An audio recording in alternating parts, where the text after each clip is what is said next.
Welcome to the Slop Farm. Enjoy the video. You start by ensuring Xcode is installed and licensed on your Mac. Sign in with your Apple ID so provisioning works. Once done, open Xcode and choose Create a new Xcode project, selecting the correct platform and template for your app idea.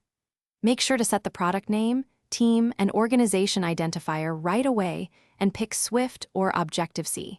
This affects code style and available examples. This gets you a working project structure, so you can focus on building rather than fixing setup gaps.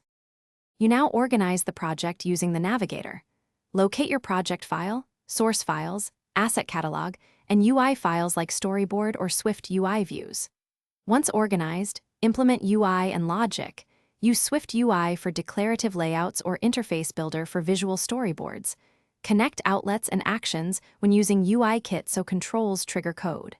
Then compile with cmd+b to catch errors, and run on the simulator or a connected device with cmd+r to verify behavior. If you iterate quickly, you'll keep feedback loops short and productive.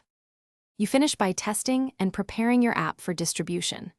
Run unit and UI tests using product right arrow test or cmd+u and resolve failures one by one.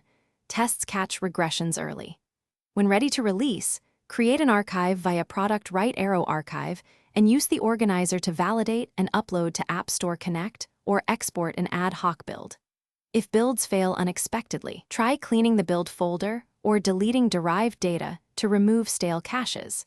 That usually resolves mysterious compile or signing errors and gets you back on track. Thanks for watching. Consider subscribing if we helped you today.